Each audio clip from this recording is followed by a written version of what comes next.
Bapak-bapak itu biasanya kalau udah kelihatan dikit gitu aja, buka sedikit gitu aja, pengen nubruk gawaane. Ketika dia posisi mandi di sini, guyuran air itu tidak ke arah bajunya yang digantung di sini.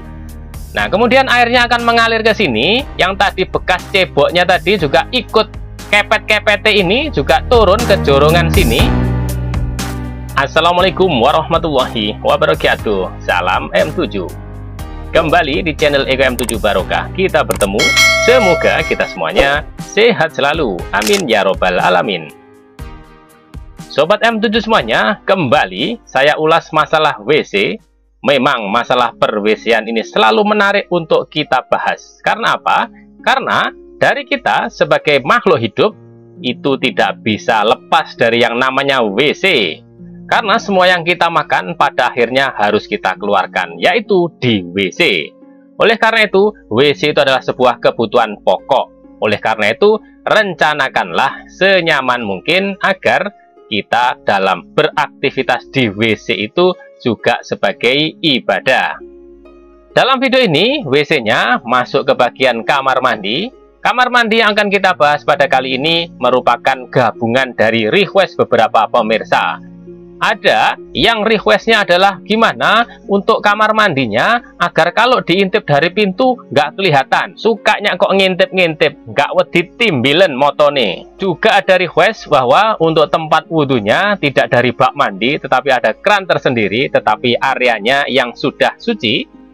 Kemudian juga ada yang merequest bagaimana ketika jalan tidak melewati area WC-nya. Pak, kenapa?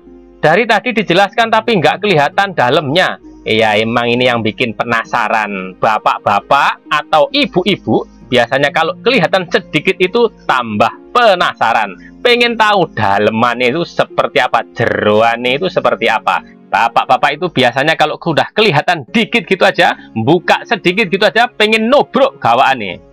Padahal ketika dibuka, nah ya gitu aja. Oke sobat M7 semuanya, kita sekarang akan buka-bukaan. Kita akan lihat jeroannya seperti apa kamar mandi ini, biar nggak penasaran, biar nggak jadi udun. Nah, kita akan buka atasnya dulu. Nah, seperti ini. Ketika bagian atas dan bagian temboknya sudah saya hilangkan. Agar apa?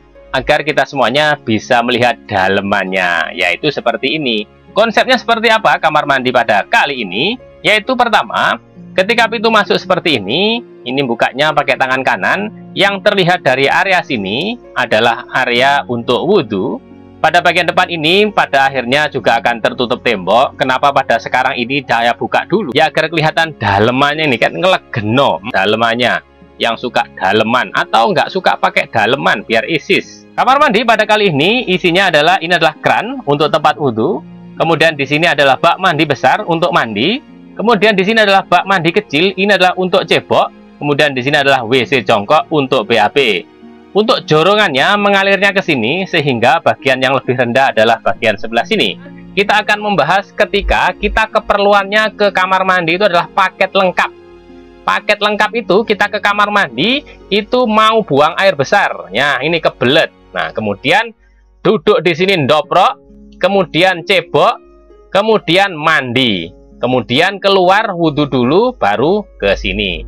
Andaikan sobat M7 semuanya tidak setuju mempunyai konsep lain, ya monggo, karena ini bukan pemaksaan kehendak, nanti tidak sesuai dengan Pancasila. Ketika dari luar itu kan tidak copot-copot semuanya. Nah, ini pasti mungkin masih pakai celana ataupun pakai sarungan, walaupun dalamnya sarung nggak pakai apa-apa. Nah, ini dicantolkan di sini. Dicantolkan di sini. Ini sudah jauh dari cipratan air ketika baik buang air besar ataupun mandi karena sudah jauh. Dicantolkan di sini kan mengantisipasi agar tidak terkena cipratan air najis. Nah, kemudian ketika dia mau BAB kan dia uduk terus ke sini, ndoprok di sini. Jaraknya ini sudah leluasa. Nah, ini sobat M7 semuanya, denahnya secara keseluruhan adalah ini. Ini totalnya adalah 78, kemudian ke sininya ini adalah 1 meter.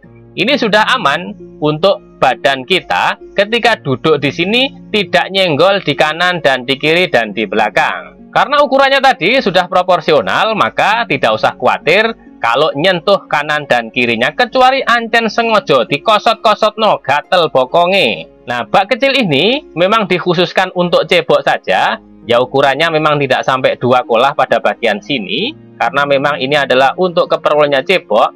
Terletak di tangan kanan sehingga cara behavioral nyaman.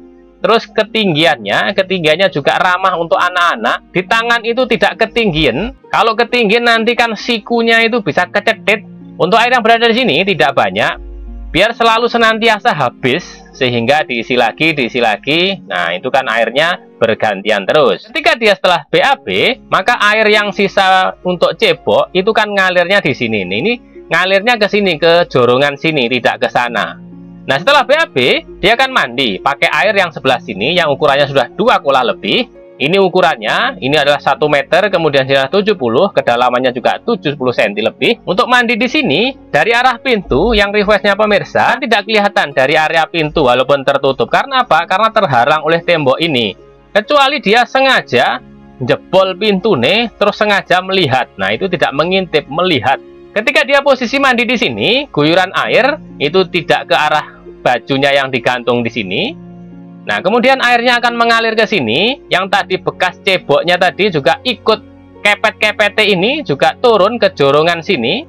Sehingga di sini relatif suci karena terguyur oleh air sabun dan sebagainya. Kemudian pada area sini, ini kan sudah jauh dari WC-nya ini. Dia mau jalan keluar itu kan menjauhi dari posisinya dia yang buang kotoran tadi. Sehingga di sini sudah relatif suci.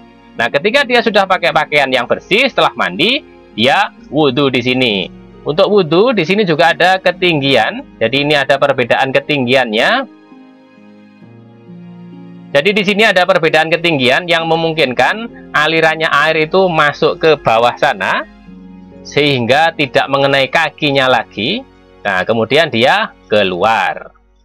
Ya, memang Sobat M2 semuanya, andaikan punya lahan yang banyak, bisa tempat wudhu itu didekatkan tersendiri. Ya, tapi Anda tahu sendiri bahwa lahan di kota-kota besar itu juga mepet sekali, terbatas dan mahal. Kadang untuk urusan kamar mandi itu diabaikan. Nah, ini adalah sebuah konsep yang menyatu antara untuk mandi, kemudian untuk WC-nya dan untuk tempat wudhu. Tetapi kita sudah upayakan agar ya namanya usaha diminimalkan untuk terhindar dari najis, kemudian terhindar dari problematika pengintipan mata-mata keranjang. Nah, ini posisi pintunya. Ketika ada orang mandi dari sini, ya tidak kelihatan. Kemudian di sini disengaja ada tulisan seperti ini. Bacalah doa ketika masuk kamar mandi dan keluar dari kamar mandi. Terus dahulukan masuk dari kaki kiri terlebih dahulu untuk masuknya. Kemudian nanti keluarnya pakai kaki kanan. Kemudian bersihkanlah dari air kencing. Tuntunannya adalah banyak sekali siksa kubur yang diakibatkan oleh air kencing. Demikian pembahasan saya dalam video kali ini. Semoga video kali ini bisa bermanfaat dan barokah. Terima kasih atas segala perhatian. Mohon maaf atas segala kekurangan. Wassalamualaikum warahmatullahi wabarakatuh. Salam M7.